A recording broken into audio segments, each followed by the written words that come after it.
Hestia, the goddess of the hearth and sacred fire, is the personification of warmth and harmony. It is narrated that when the world was still in its infancy, a goddess was born during darkness and chaos. Her name was Hestia, the firstborn daughter of Cronus, the ruling Titan, and Rhea, his queen. The little goddess was a bright light in a dark world, a hope for love and warmth in a cosmos yet to be mastered. However, an ominous prophecy overshadowed her birth. The Oracle of Fate had foretold that one of the sons of Cronus would dethrone him, as he had dethroned his father, Uranus. Fearful and obsessed with maintaining his power, Cronus decided to confront the problem terrifyingly. Rhea, anguished by the cruel fate of her daughter, could not bear the thought of losing her firstborn, the sweet and kind maiden. But in her despair, Rhea was unable to prevent Cronus from snatching her from her arms, and he devoured her without compunction. "No, please," Rhea implored, as tears soaked her cheeks. "Don't hurt our little Hestia." But Rhea's pleas fell on deaf ears, and Cronus engulfed his firstborn, condemning her to a dark and lonely prison in his stomach. As time passed, the Titan continued to devour his children, one after another, while Rhea wept bitterly for her loss. However, fate had other plans for the family of gods. Cronus' youngest son, Zeus, escaped the cruel fate that awaited him thanks to the ingenious plan of Rhea, who tricked her husband by giving him a stone wrapped in swaddling clothes instead of their newborn son. The god grew up in secret, fueled by hope and the desire to free his older brothers from the clutches of his tyrannical father. And when the time came, the boy, now grown into a powerful god, defied his father and forced him to vomit up his siblings. After making him drink a mysterious concoction, with a violent spasm, Cronus vomited all his children, Demeter, Hera, Hades, and Poseidon. The last to leave was Hestia, who emerged weak. Together, the liberated gods joined Zeus in the war against Cronus and the Titans, fighting for their freedom and control of the cosmos. In the end, the young gods triumphed, and Zeus became the ruler of Olympus, while Hestia became the goddess of home and family. The beautiful goddess believed that conflicts and violence led nowhere. She believed that every conflict had a peaceful solution. She defended tranquility and peace, so from the day she entered Olympus, she said that she would never interfere in matters of war or conflicts with the gods, and would always stay away. From a very young age, she understood that her duty on Olympus would be to protect and defend goodness, so determined to her duties as a goddess she swore to maintain her chastity forever. But like the other divinities, lust and fervent desire often overwhelmed her, and although her vows were the most sacred thing she upheld, she sometimes felt that leading a much more libertine life would make her happy. However, her devotion was greater, and up to that point, she did not give in to her carnal desires. Years passed, and hundreds of conflicts surrounded Olympus. However, the protective woman never got involved, leaving in the hands of her brothers all confrontation and dispute. Until Dionysus, son of Zeus, arrived at the palace. The young god of wine was in a great dilemma because his father had finally accepted him into the Olympian pantheon since he had considered that he was old enough to be among the gods. But unfortunately, at that time, there was no throne available for him. The other gods debated what to do, for they did not want to offend one of their own, nor did they wish to displace any of their own. Amid the discussion and discontent, Hestia stood silently, watching with concern as the gods angrily debated the fate of the god of wine. And although she was one of the original Olympian goddesses and had a right to her throne, the goddess with her kind and peaceful nature did not wish to see her divine family mired in conflict. So that day she decided to get involved, serving as a solution to the problem. Hestia made a decision. With a serene and sweet voice, she interrupted the gods' discussion and addressed the king of Olympus. "I believe I can offer a solution that will bring peace to our divine home," said the maiden with grace and wisdom. Zeus was surprised by the intervention of the goddess of the hearth, for she never protested, much less intervened in the affairs of the kingdom.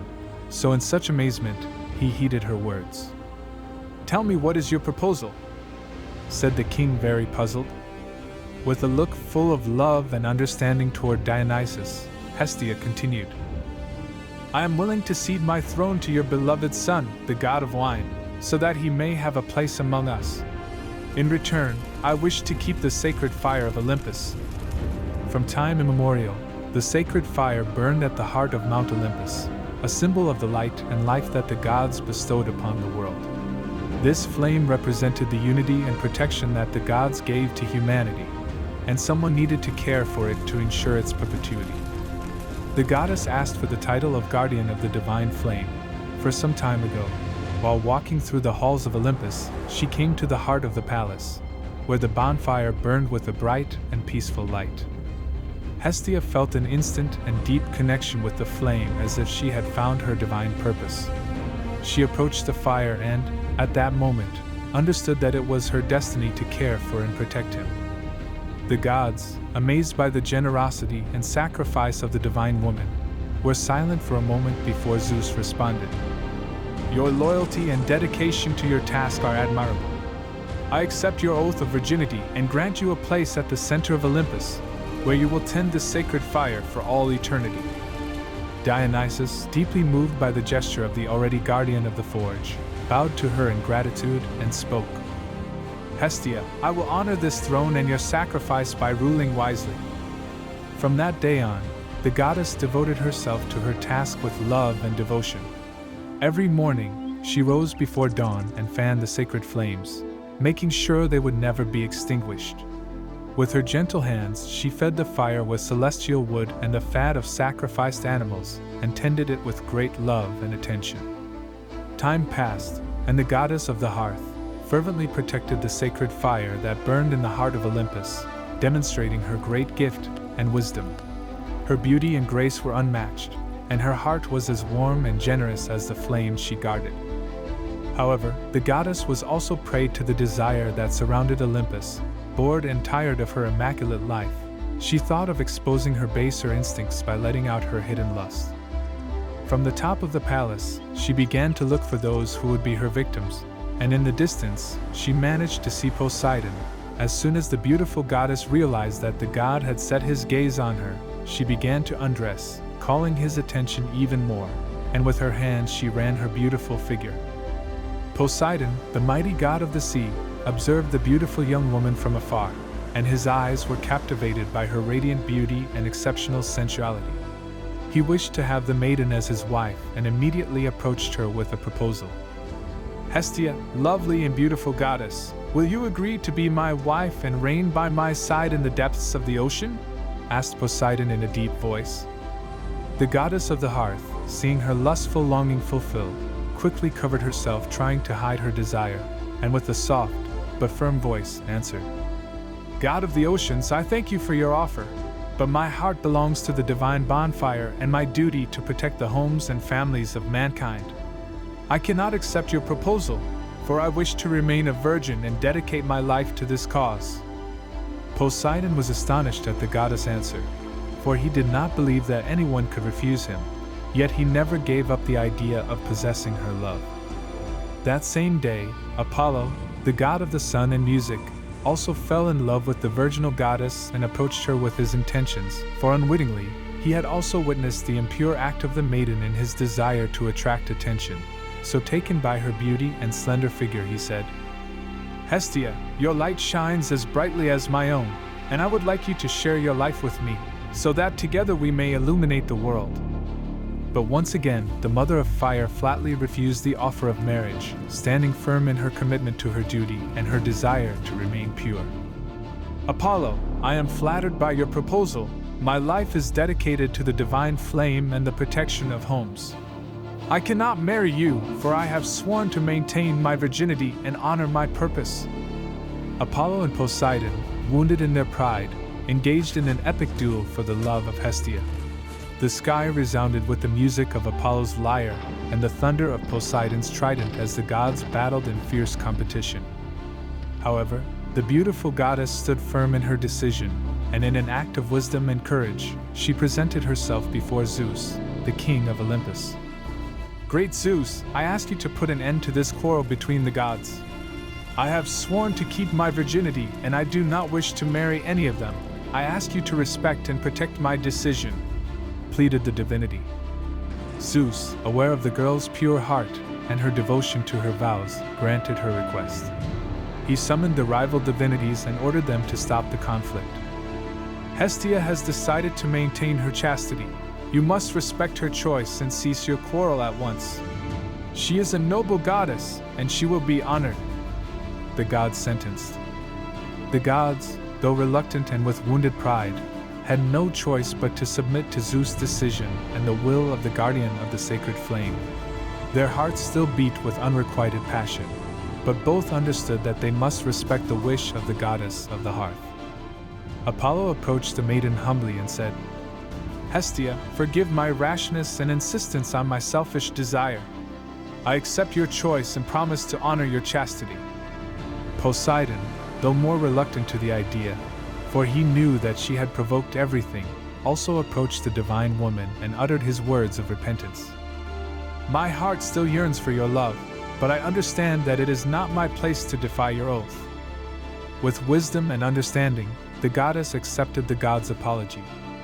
The maiden protector finally felt peace, and even though she was the one who caused such an uproar, she did not want to get involved with the gods. All over Olympus they talked about the rejection, and mocked the gods for being denied by Hestia, but they also admired the woman's courage in consecrating her chastity above anything else. Time later, as always, her brother, the king of the gods, got into trouble because of his recklessness, and this time it was no different. This time, however, Zeus claimed to suffer from an unbearable headache that no remedy seemed to alleviate, and that no divinity could stop.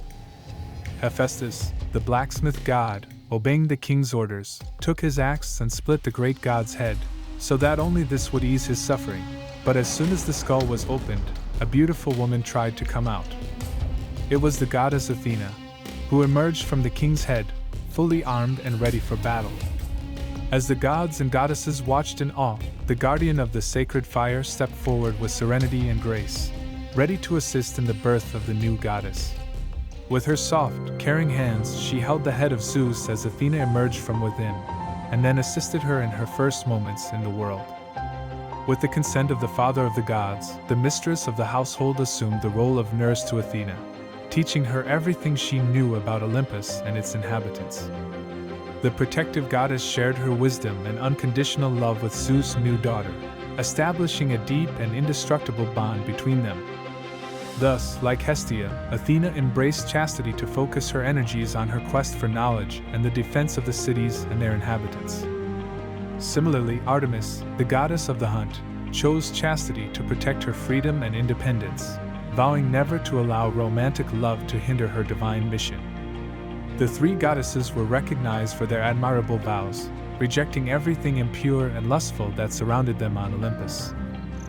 On a warm and starry night, Rhea, mother of the gods, organized a great celebration in her honor to which all the gods were invited. Music filled the air, nectar flowed freely, and joy was palpable in every corner. Hestia, because it was a celebration of her mother, attended the feast, although she always stayed away from the festivities, tending the sacred fire. Priapus, a minor god known for his lust and unbridled desires, was also present at the celebration. Consumed by wine and drunkenness, Priapus set his eyes on the virginal and pure goddess and decided that she would be his that night. As the feast continued, the laughter and merriment gradually gave way to weariness and drowsiness. The gods, exhausted by the emotions, the shared joy, and above all the delicious wine they tasted in abundance, began to fall into a deep sleep. Hestia, also tired, and even a little drunk from so much wine she had drunk that night, with a slow and heavy step, moved away from the celebration and looked for a secluded and quiet corner where she could rest without worries. While she settled down and closed her eyes, Priapus, dominated by his baser and dishonorable instincts, watched the sleeping goddess in silence. The beauty and purity of the maiden attracted him like a magnet, and his heart, poisoned by wine and lust, began to harbor nefarious intentions. Driven by his uncontrollable desire, Priapus crept closer to the girl, trying not to make noise so as not to wake the other gods and alert them to his crime. His labored breathing and hesitant footsteps were the only sign of his presence as he approached the goddess of the hearth, determined to carry out his evil plans. As Priapus approached the young woman, the tension in the air was palpable. The sleeping goddess, oblivious to the danger that loomed over her, breathed calmly and serenely, her beauty glowing even in the darkness. Priapus, consumed by his desire, was about to realize his infamous purpose. However, fate had other plans for that night. Silenus' donkey, which had been grazing at some distance from the celebration, suddenly raised its head, and although unaware of the impending danger, the animal, as if guided by a divine impulse, let out a loud bray that resounded throughout the palace. The thunderous sound of the ass caused the guardian to awaken with a start, and her eyes widened as she became aware of the menacing figure of Priapus at her side. Fear and surprise flashed across her face, but also a steely determination to protect her purity and dignity. Priapus, seeing himself discovered and knowing that his act would not go unpunished, quickly fled the place, ashamed and fearful of the reprisals that might befall him. The other gods, alerted by the commotion, awoke and soon learned what had happened. Anger and indignation seized them, but they were also seized by deep gratitude towards the ass who had saved Hestia at the last moment. From that day on, the other gods honored the donkey and considered it a symbol of protection and vigilance. The animal was consecrated to the goddess of the hearth, and since then, it was honored in her festivities, being adorned with garlands of loaves of bread. Although the goddess was characterized by a kind and peaceful character, she was one of the principal divinities of the Greek pantheon. Her heart is as pure as the flame she guards, and although she is known primarily as the guardian of the hearth and the sacred fire, the Olympian is also considered to be a goddess of integrity and devotion, always true to her values and her pledge to maintain her chastity.